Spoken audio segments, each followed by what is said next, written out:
Doctor José Mario, el temor a la muerte y a que nuestros seres queridos se mueran, ¿es un asunto universal o habrá culturas que manejan este tema con más sensatez y con más tranquilidad que la nuestra? Hay muchas culturas que lo manejan mejor.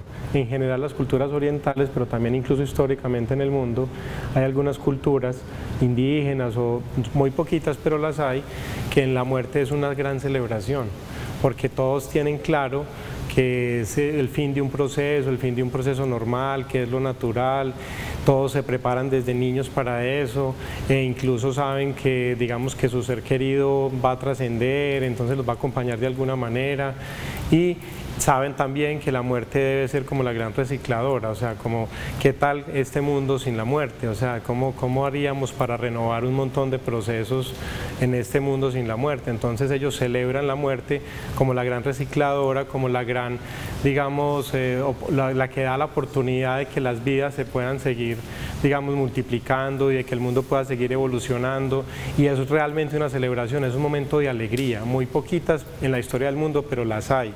En Oriente generalmente ven el tema también como con más calma, porque también se preparan mucho y evaden mucho menos el tema que nosotros, pero en Occidente, en prácticamente casi todas las culturas occidentales, el tema es absolutamente duro, difícil, y hacemos como una negación cultural, social, familiar, personal, que es un tema que es inevitable, o sea, finalmente nos va a llegar a nosotros o a alguien, y entonces como nunca nos hemos preparado, cuando llega el tema no sabemos qué hacer y nos coge desprevenidos, y ahí se generan un montón de complicaciones asociadas a eso. Y como hay que hablar de la muerte y hay que hablar de lo que genera una muerte, que es el duelo, que hay que vivirlo y bien vivido, hoy nuestro tema con el doctor José Mario Gómez Lizarazo, médico psiquiatra de San Vicente Fundación, quien escribió un libro maravilloso con relación a duelo y muerte, que ahorita se los vamos a mostrar.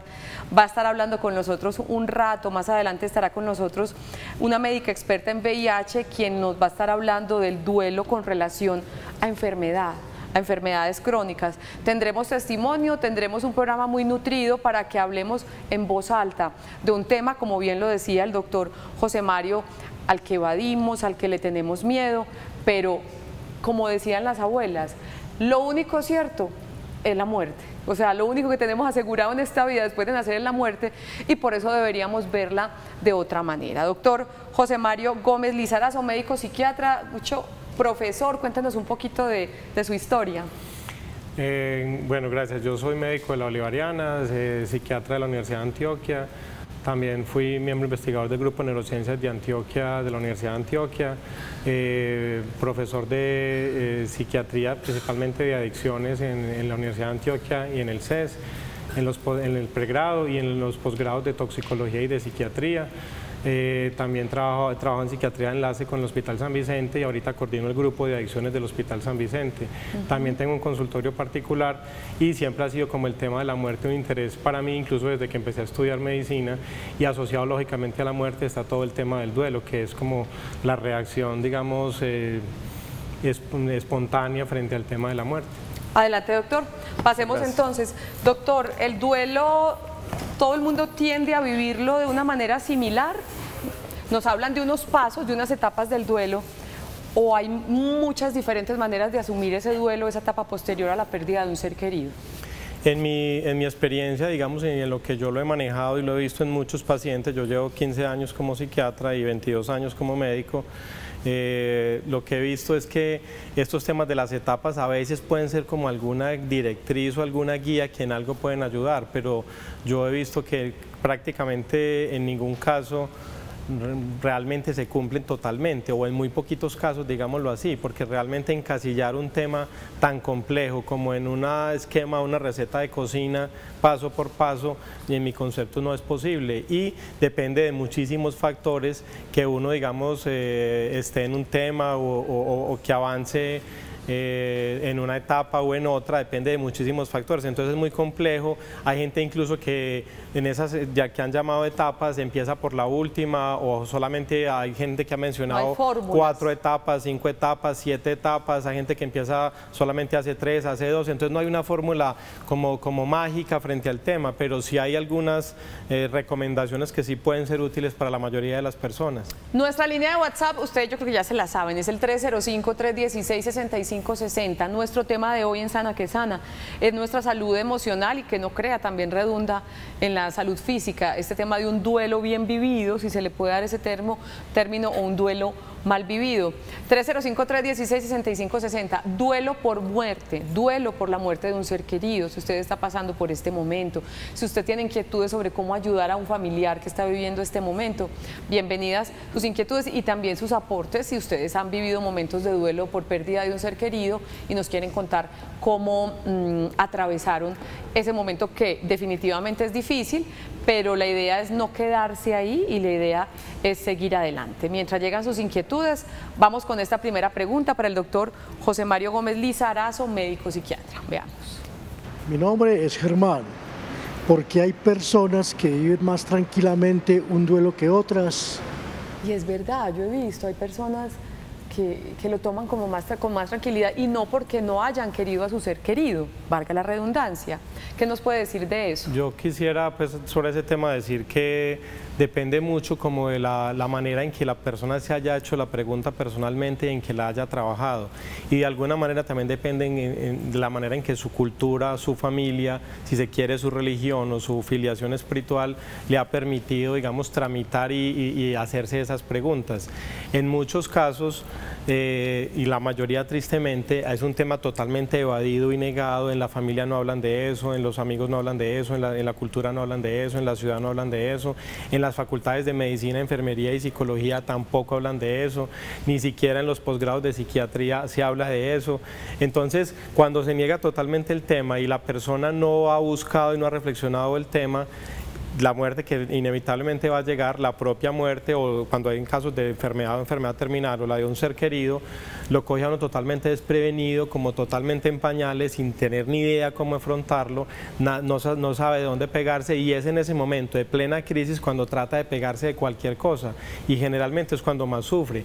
Hay casos, que no son la mayoría, pero los hay, de personas y familias que permiten el diálogo, ponen el tema, lo trabajan, lo manejan desde la religión, desde la espiritualidad, desde la filosofía, desde la psicología, desde la sociología incluso, y antropología también.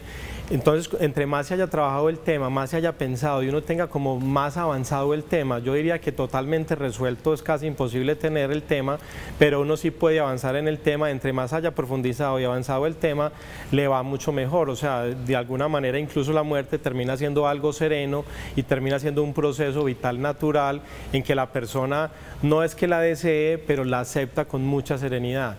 Cuando lo hemos negado totalmente y no hemos hablado del tema, no lo hemos trabajado, ni siquiera lo hemos meditado ni conversado, nos coge por sorpresa y normalmente, digamos, nos bloqueamos en el tema y es donde mayor sufrimiento hay. Y como bien decías, un duelo mal procesado se asocia claramente, y cada vez hay más estudios sobre eso, con enfermedades físicas y mentales muy graves y con desenlaces incluso fatales, como por ejemplo el suicidio, como por ejemplo la muerte por infarto, etcétera, cosas que afectan toda la salud general de la persona, porque la persona está tan mal, tan absolutamente triste y angustiada que la enfermedad viene e incluso se puede, como decimos, hasta somatizan, morir. ¿Cierto? Así dicen ustedes.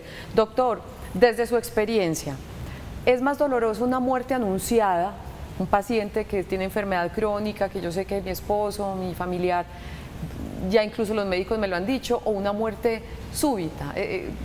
¿Cómo manejar esos dos asuntos? De acuerdo, coherentemente con lo que veníamos hablando, una muerte anunciada generalmente permite hacer algún tipo de trabajo y de diálogo sobre el tema, ¿cierto? Permite que las personas piensen en el tema, que lo analicen, que lo hablen con los médicos, a veces con psicólogos o solamente con la familia, eso, como que tengan alguna preparación. Entonces, no es que esto inmunice a las personas y necesariamente todas las muertes de procesos crónicos son duelos tranquilos, pero sí, digamos, no es que lo inmunice, pero sí favorece que la persona haga un trabajo previo que cuando la muerte llega muchas veces incluso se ve como un descanso, se ve como el fin natural, que cuando es súbito la gente no está preparada, no habla del tema, no sabe nada. De que se saldan deudas, es decir, que emocionalmente se piden perdón o hablan de aquello que tenían que hablar hacía mucho. Exactamente, como lo que llaman los asuntos pendientes, lo han llamado, o sea, como que solucionan todos sus asuntos pendientes y hablan del tema.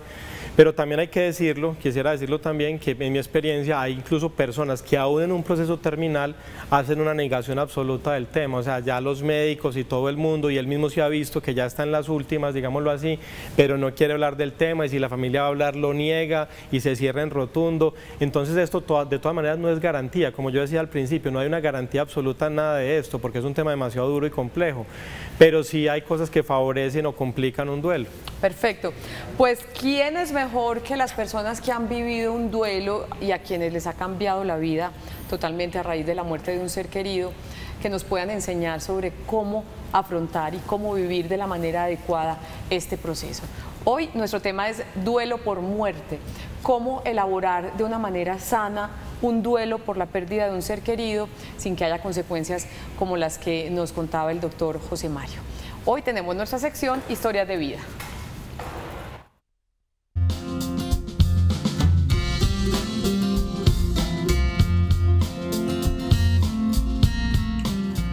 La pregunta, doña Ana Mercedes, que le hacía al doctor José Mario, de si será más duro la muerte súbita de un familiar, como lo fue en tu caso, la de tu hermana hace 16 años, ¿qué será más duro, eso o poderse haber preparado?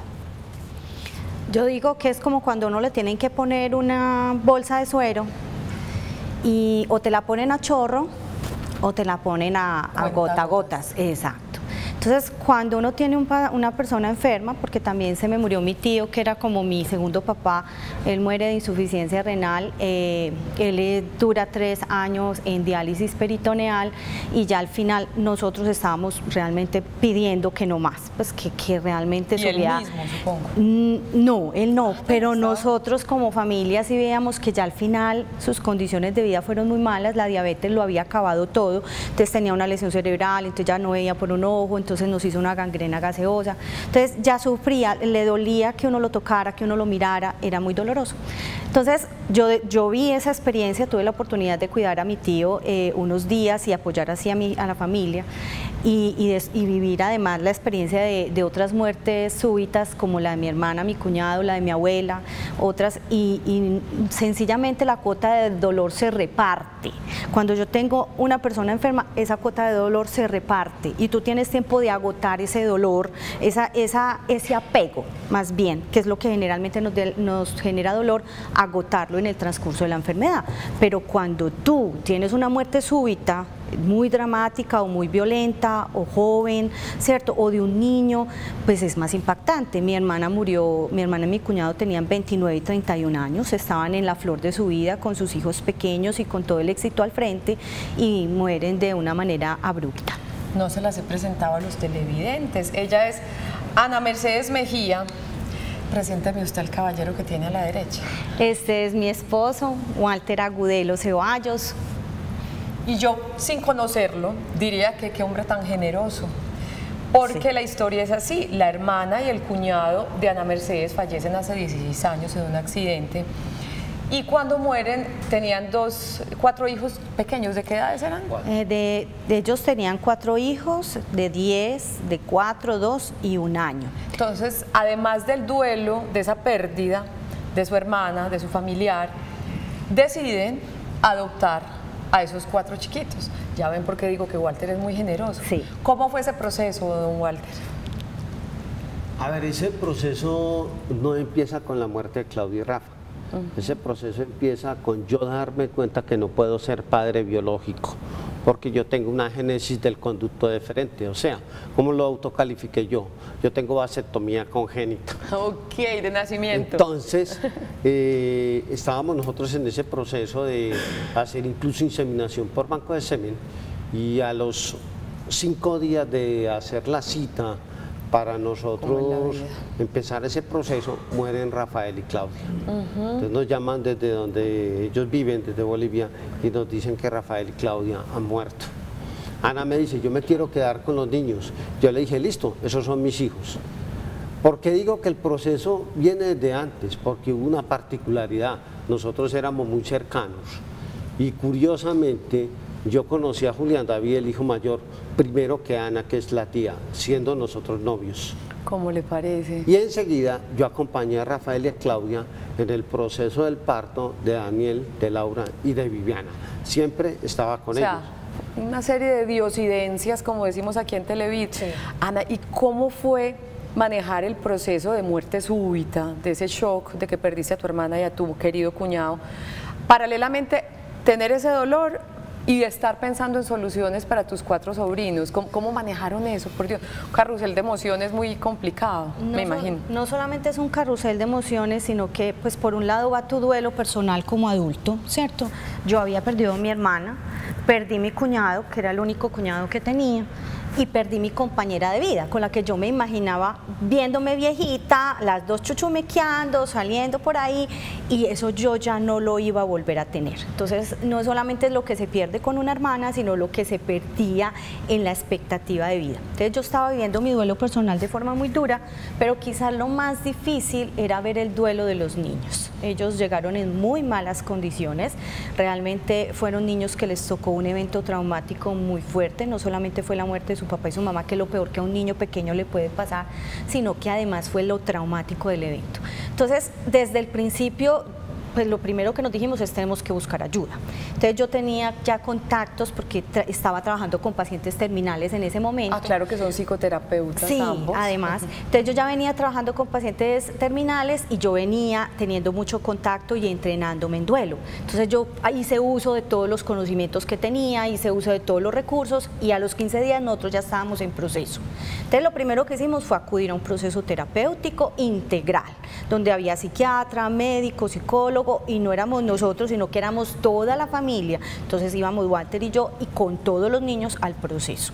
¿Cómo empezaron? Porque este programa y ninguno de los de Sana que Sana pretende desconocer las dificultades que genera, sea un diagnóstico de los que hablamos o un tema como el que estamos tocando hoy. No se trata de tapar el sol con un dedo y decir hay fórmulas mágicas, pero sí se trata de decir, vea, es duro, es complicado, pero seguimos adelante. Sí. Con la ayuda necesaria. ¿Cómo empezaron a levantar a esos muchachos, Walter? Olga, hay un asunto que la gente tiene que entender.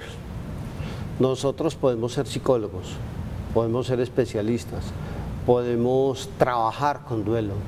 Eso no garantiza que uno pueda hacer mucho por ese proceso de duelo, sobre todo con niños. ¿Sí?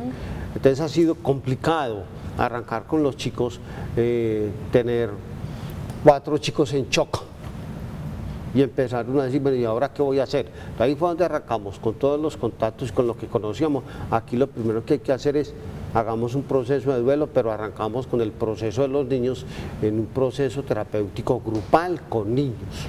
16 años después, porque lamentable, esta historia está muy bonita, además que tiene un final feliz, que no es fácil, pero han sacado a estos pelados adelante. 16 años después, ¿cómo están hoy esos 4 chiquilines que hace 16 perdieron a sus padres? Entonces, Julián está próximo a graduarse como músico profesional. Daniel, que es el segundo, todavía sigue dando tumbos en la vida. Eso era una de las cosas que hablábamos incluso ahorita fuera del con el doctor. Y es que falta tiempo para Daniel, Laura y Viviana. ¿Por qué? Porque aún no han terminado de hacer esos procesos necesarios para decir que su duelo ha culminado. ¿Sí? Son procesos que tienen que vivir, además del proceso natural de sus vidas. Entonces, cuando ellos llegan a la adolescencia, generan todos los caos habidos y por haber. La gente me dice, Walter, pero es que vos sos psicólogo. Alto ahí, yo allá soy papá, yo allá no soy psicólogo, yo allá soy Walter y punto, y voy a actuar como tal. Una cosa es, Walter, en el consultorio donde yo subo, bajo, utilizo toda mi creatividad para ayudarle a las personas a mirar otras cosas. Otra cosa es yo en mi casa, venga para acá, jovencito, esto es así, esto es así, esto es así. Yo siempre he considerado que la disciplina es fundamental y hemos tratado de que los chicos entiendan esas realidades de vida, que lo asuman. Nunca los hemos tratado como pobrecitos.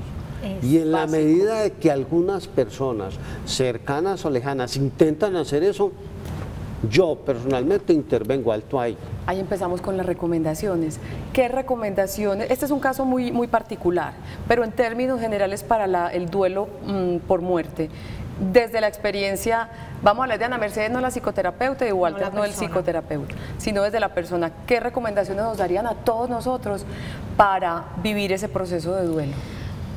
Una de las cosas es que no permitamos que la cultura occidental nos influya en la idea de que la muerte no debería existir. La muerte es necesaria y morimos todos los días.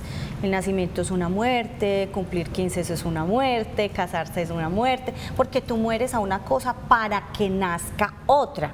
Entonces lo que yo digo, concéntrese en lo que usted sí puede hacer, vivir.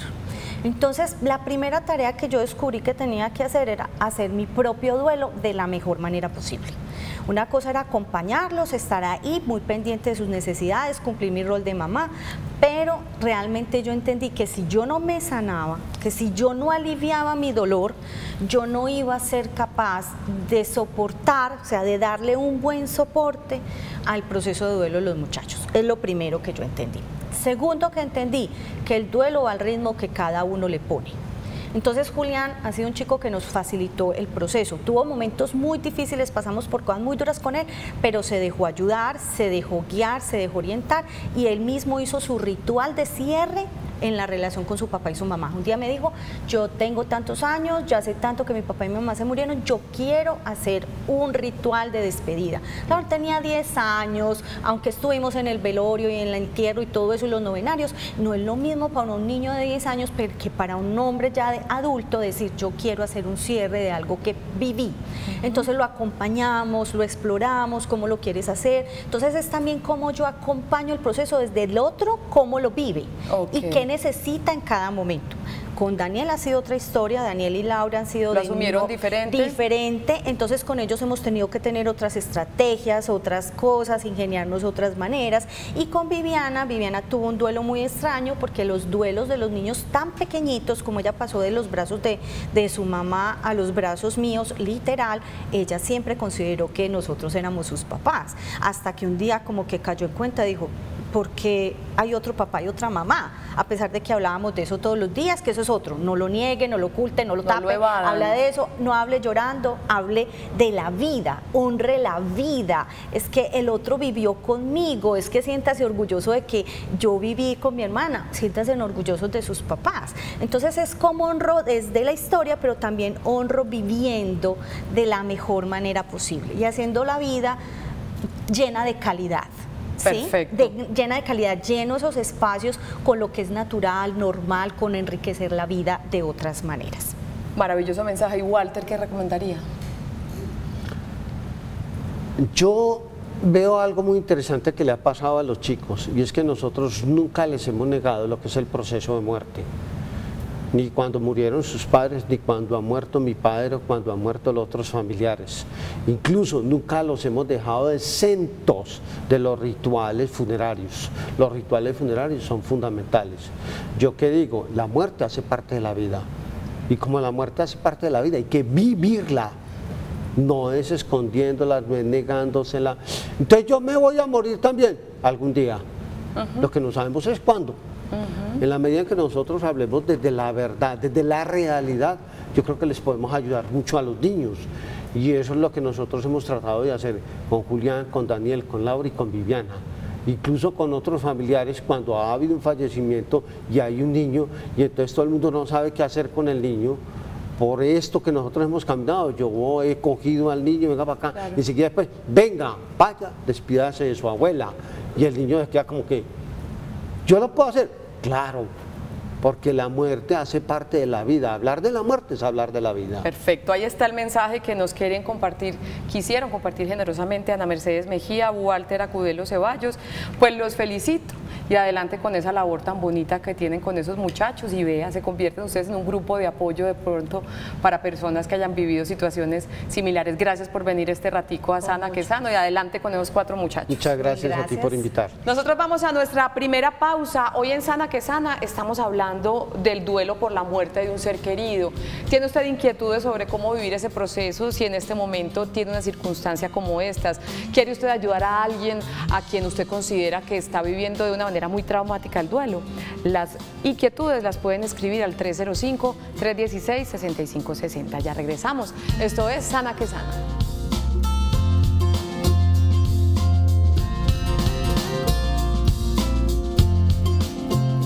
Nuestro tema de hoy en Sana que Sana es un tema que a veces evadimos, al que le tenemos mucho temor, pero lo único cierto que tenemos en la vida es que nos vamos a morir. Un asunto del que deberíamos hablar desde chiquitos para verlo con naturalidad y aceptar que es un paso más. Quienes tenemos fe, pues da mucha tranquilidad, sabemos para dónde vamos, y quienes no, también saber que la muerte es una realidad de la vida. Recomendaciones para asumir un duelo por muerte: acepte lo que está sintiendo, hables con sus familiares y sus seres queridos al respecto, recuerde los buenos momentos vividos con ese ser querido que ya no está, cuide su salud física y emocional y busque la ayuda de especialistas si es necesario. Queremos saludar ahorita a Luisa Fernanda Guerrero. Ella es médica experta en VIH y hoy también nos va a hacer un aporte muy interesante con relación al duelo por muerte. Pero es que vamos a hablar del duelo por enfermedad. Luisa, bienvenida, ¿cómo estás? Muy bien, muchas gracias.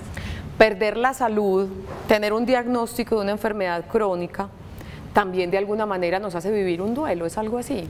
Sí, claro que sí, es como de un momento a otro perder algo, ¿cierto? Es abandonar pues la salud es un bien preciado para todos, y que de un momento a otro desaparezca la salud en cierta forma es un tipo de duelo, y es algo bastante complejo, sobre todo porque pues digamos que nuestro sistema de salud a veces actúa de una manera como drástica a los pacientes, pues se les da el diagnóstico de una manera muy fuerte, muy dura, y eso hace que el duelo sea como más complejo, y inclusive cuando se da un diagnóstico lo primero que piensa el paciente es en la muerte, y es una cosa pues como muy tajante, de un momento a otro perdiendo todo lo que tiene que ver con su estabilidad pues emocional y física. ¿Cómo ayudarle a una familia y a un paciente más bien que acaba de recibir un diagnóstico de una muerte inminente o de una enfermedad crónica complicada? ¿Cómo ayudarles a pasar ese proceso? Bueno, lo primero, yo creo que en el sistema de salud debe haber un poco más de sensibilización y humanización en el momento de dar este tipo de diagnósticos. Y respecto al conocimiento, pues hay enfermedades crónicas, pero muchas veces se asumen como si fueran enfermedades mortales. Entonces, al asumirlos de esa manera, inclusive pues las familias empiezan a hacer cosas adaptativas, pensando que esta persona ya va a morir. Eso pasa con el VIH-Sida, que en un tiempo fue una enfermedad mortal. Ya no lo es, ¿cierto? Y ya no lo es una enfermedad crónica que tiene tratamiento, con la cual el paciente puede vivir durante muchísimos años y tener una buena expectativa de vida. Sin embargo, socialmente todavía se considera que es una enfermedad mortal. Entonces, pues muchos de nuestros pacientes nos cuentan que cuando se le dio el diagnóstico, lo primero que pensó fue en morirse o en suicidarse, pues para evitar el sufrimiento que venía después. Todo esto por desconocimiento. Con las familias sucede algo así. Es como si le dieran pues la noticia no de que tiene una enfermedad, sino de que la persona se va a morir y que va a ser una cosa demasiado dramática y trágica. O sea que lo principal es como hacer una buena empatía, digamos, con el personal de la salud, y que les podamos proporcionar la información oportuna, y de pronto no lo busquen en otras redes que no puedan ser como darles como la información adecuada. Perfecto. Tenemos la siguiente pregunta para la doctora Luisa Fernanda Guerrero, médica experta en VIH, que hoy nos acompaña también para hablar de muerte, duelo y muerte. Hola, me llamo Giovanni. Mi pregunta es, ¿cómo prepararse para un duelo cuando hay un paciente terminal en la familia? Cuando ya sí la noticia es real, ¿cómo debe ser ese proceso? Decíamos ahora, con el doctor Gómez, que de pronto es un poco más llevadero porque da tiempo justamente para prepararse. ¿Cómo manejar ese asunto, doctora?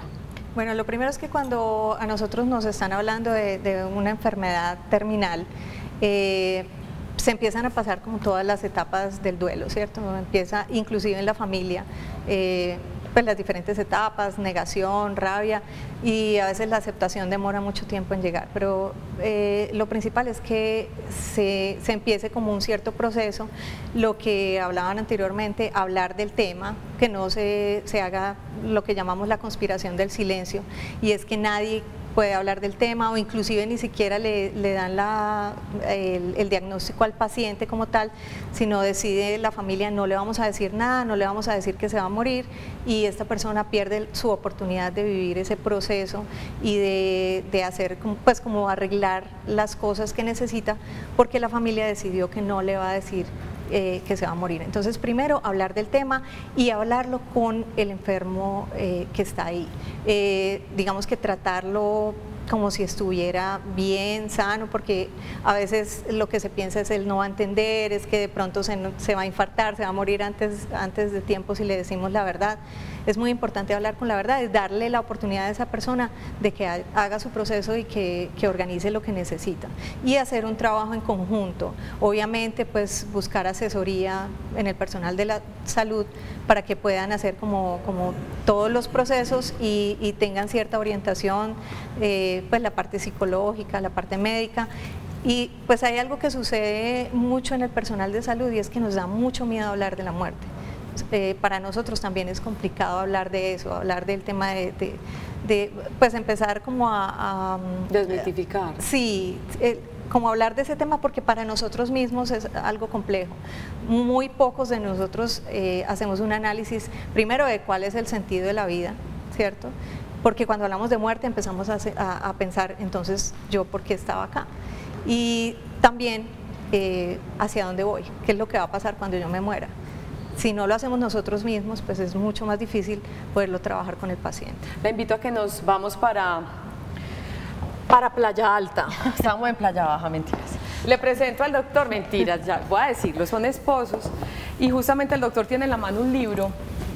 Queremos contarles un poquito sobre ese libro. La doctora incluso uno de los capítulos con relación a duelo y enfermedades crónicas y VIH.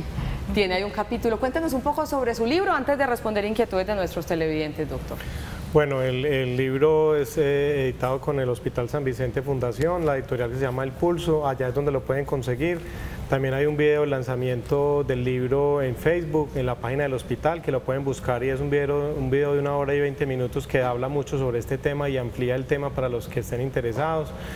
Y la iniciativa nace como de ver tantos pacientes en duelos complicados, en duelos prolongados, tantas enfermedades asociadas al duelo, que no es que solamente somaticen de manera leve, que es que me duele un poco la cabeza o es que dejo dormir un poco, no. Ahí se asocia con hipertensión, con algunos tipos de cáncer, con infarto, se asocia con adicciones, se asocia con depresión mayor, con intentos de suicidio y suicidios consumados, ¿cierto? Con alcoholismo, con empeoramiento del tabaquismo, empeoramiento de otras condiciones de enfermedades crónicas. Entonces es un tema tan importante y tan, digamos, no olvidado y de alguna manera evadido, que me pareció, digamos, muy importante escribir esto. Este libro hace parte de un programa que tiene el San Vicente que se llama la Colección de Consulta Clínica, que es un montón de libros por muchos de los expertos del San Vicente tratando de bajar el conocimiento científico a la población general. Son libros de divulgación científica y son libros de interés como para que la gente pueda mejorar su salud física y mental. Ahí está entonces la invitación y tenemos aquí inquietudes. Vea esta como está importante. Buenos días también para ti. ¿Cuándo un duelo se convierte en patológico? ¿Cuáles son sus síntomas? ¿Quién de los dos me quiere responder? Si quiere, pues yo puedo empezar y si quieres tú complementas. Un duelo, lo primero que se hace con el duelo es que nosotros utilizamos lo que llamamos los recursos propios, o sea, cada cual tiene como unos recursos propios, cada cual tiene como su propia, digamos, bagaje o preparación frente al tema de la muerte. Y entonces empieza a tratar de solucionarlo como él lo ha acostumbrado. Si a mí me gusta el arte, entonces por la pintura o por la música o por la escritura o por la poesía, y todas esas son formas, digamos, adaptativas y positivas. pero hay quien tiene, digamos, recursos no muy buenos o recursos patológicos. Por ejemplo, a mí me ha gustado mucho el licor, entonces el duelo lo hago aumentando el consumo de licor, o me gusta fumar, aumento el consumo de cigarrillo, o yo realmente soy una persona que no tengo mucho arraigo con la vida ni mucho sentido con la vida, y entonces el duelo lo que hace es ponerme la pregunta de yo qué hago aquí viviendo y qué voy a hacer con mi vida, ¿cierto? Entonces el duelo se convierte en patológico. Ya puntualizando más la pregunta es, entonces uno utiliza sus recursos, si sus recursos son suficientes en el sentido de que uno tiene una respuesta adaptativa, uno tramita y simboliza el duelo, un poco lo que decía también Walter ahora, hay que ritualizar y simbolizar el duelo, por eso los rituales de luto, los rituales funerarios, los rituales muchas veces religiosos o espirituales son muy importantes y digamos como que se recomiendan incluso en el parte del duelo, pero a veces no hay ninguna ritualización y entonces yo empiezo a ver que empiezo a hacer una respuesta desadaptativa, me empiezo a hacer daño a mí mismo, empiezo a hacer daño a los otros, ¿sí? En ese momento podemos hablar de un duelo patológico, cuando llegamos y hay pérdida de lo que se llama la funcionalidad general de manera muy dramática y me hago daño a mí mismo o le hago daño a otros. Ahí podemos hablar de duelo patológico y sus síntomas podían ser, digamos... Que ella me colabore con los síntomas. Ok. ¿Cuáles son esos síntomas, como preguntaba el televidente? Pues realmente es como empezar a perder la funcionalidad progresivamente, o sea, las rutinas que se estaban haciendo ya no se cumplen, dejar de ir a trabajar, por ejemplo, dejar de hacer las actividades que normalmente eran lúdicas, pues las actividades que se hacían rutinariamente los fines de semana, dejar de hacerlos. Y ya lo que tiene que ver con la alimentación, pues la inapetencia, la pérdida del sueño, y ya empezaría pues como la parte de somatización, pues ciertas enfermedades específicas, la parte gástrica se afecta mucho, inclusive ya en otros aspectos pueden empezar a aparecer enfermedades autoinmunes, pues como que el cuerpo reaccione contra el mismo cuerpo, por decirlo así, y pueden aparecer ciertas dolencias pues en la piel, hasta enfermedades ya mucho más graves, pero tiene que ver mucho con lo que es no manejar la emoción. Y ahí es cuando uno tiene que buscar ayuda. Seguiremos hablando con el doctor José Mario Gómez Lizarazo, médico psiquiatra, con la doctora Luisa Fernanda Guerrero, médica experta en VIH. Nuestro tema de hoy es el duelo por muerte y más adelante tendremos unos minutos para responder sus inquietudes. Por ahora vamos con noticias Sana que Sana. Regresamos a Sana que Sana, varias inquietudes con relación al duelo por muerte. Muy buenos días también para ti. Hace poco murió una niña vecina de nosotros y mi hija de 4 años todos los días nos dice que María José se murió. Ya hemos intentado explicarle el tema, pero creemos que ustedes nos pueden orientar mucho mejor. Qué responsabilidad. Entonces, ahí ven ustedes el asunto. La niña obviamente está con muchas preguntas porque su vecinita murió y los padres no saben cómo abordar el tema, doctora. Bueno, realmente con los niños pues es muy importante hablarles muy claro, porque a veces tendemos a hacer como negaciones y a ocultarles las cosas. Es muy importante responderles siempre las preguntas que ellos hacen con respecto a eso y orientarlos un poco de qué fue lo que sucedió, pues sin tener que explicar, digamos que todo con detalles, pero sí hablarle muy claro de qué fue lo que sucedió, que pues la niña se fue, que pasó, digamos que a otro estado y que su energía pues siempre va a estar ahí. Digamos que es como darle una esperanza a los niños y no simplemente hablarles que es algo radical que sucedió y que ya no va a estar esa persona ahí presente y desapareció de la nada, sino hablarles que es una transición, digamos, que pasó a otro plano. Perfecto. Otra pregunta. Buenos días, mi madre murió en diciembre pasado, muy reciente, de cáncer. Somos 7 hermanos, 6 vivían con ella. Todavía no lo podemos creer, para nosotros nada tiene sentido. Doctor, ¿qué le podemos decir a esta familia? Bueno, en primer lugar, que se sienten a hablar del tema, que no lo evadan, que lo tramiten, que lloren lo que tengan que llorar. El llanto no es del todo, digamos, negativo, también sirve como para limpiar, digamos, los dolores emocionales. Y que observen también en el tiempo. Si se prolonga mucho digamos, la angustia y empiezan a afectar su salud física o mental, ahí podemos hablar ya de algo patológico y deberían buscar ayuda profesional. O si ellos en familia lo pueden manejar con su concepto espiritual, religioso y familiar, pues lo pueden manejar en sí mismos y básicamente lo van superando, pues pueden dejar ahí el tema, ¿cierto? O sea, uno de los temas del duelo es que abre la pregunta y de la muerte, la pregunta por la trascendencia, si hay algo después de la muerte o no. Entonces es trabajar esa pregunta en sí mismo para poderla, digamos, respondérmela a mí mismo y para poderla transmitir a otros, mis hermanos, mis hijos, mis amigos, lo que sea necesario. Aquí tenemos un comentario. Buenos días. Pienso que la muerte súbita es más difícil. Yo perdí a mi esposo hace un par de años. Después de pasar un fin de semana increíble, al llegar a la casa nos dejó en la portería y se marchó. Nos quedamos sin piso, yo lo creía indestructible y con la gracia de Dios nos mantenemos en pie luchando. Un abrazo para usted. Una historia de alguna manera que todos de pronto podemos vivir algún día, perder súbitamente a nuestro familiar. ¿Qué hacer ahí? Complicado. Pues son como, digamos que lo que ustedes estaban hablando, pues de los duelos radicales, pues de un momento a otro, pero ahí es cuando el ser humano empieza a sacar como todo su arsenal de supervivencia, por decirlo así, y existen múltiples herramientas pues en el ser humano para salir adelante. Básicamente lo que tiene que ver con la espiritualidad y también con lo que tiene que ver con la religión. Entonces es empezar una búsqueda por el sentido de vida, que creo que finalmente termina siendo una oportunidad de este evento tan traumático. Claro que sí. Tenemos un minutico, doctor, para una conclusión final con relación al duelo por muerte. ¿Qué nos diría? Que tengan esperanza, que por todo lo que yo he avanzado, la muerte no es el final y que en el caso de que sus recursos propios no les puedan ayudar, busquen ayuda profesional. El libro, el video que les decían en San Vicente, otros profesionales preparados en el tema, son oportunidades de avanzar en el tema cuando mis propios recursos no me sirven del todo. Perfecto. Muchas gracias a Luisa Fernanda Guerrero, médica experta en VIH, al doctor José Mario Gómez Lizarazo, médico psiquiatra, por regalarnos estos minutos hoy en Sana que Sana, y a ustedes porque nos permitieron hablar con toda tranquilidad de un tema al que le tenemos temor, pero que deberíamos abrazar, el tema de la muerte, porque es real para nuestros seres queridos y para nosotros mismos, y tenemos que prepararnos y no verlo como una tragedia, así como lo decía la doctora Luisa, como un paso, un trascender. Y bueno, de alguna manera a veces cuando los dolores son muchos, la solución también está en la muerte, cuando Dios lo decide. Vamos a despedirnos. A ustedes muchas gracias por su compañía. Nos vemos mañana a las 11 de la mañana, nos vamos de paseo, nos vamos para Plaza Mayor, porque vamos a estar en Expo Voluntariado emitiendo desde allí. Feliz resto de jueves para todos. Mañana a las 11 los esperamos. Chao.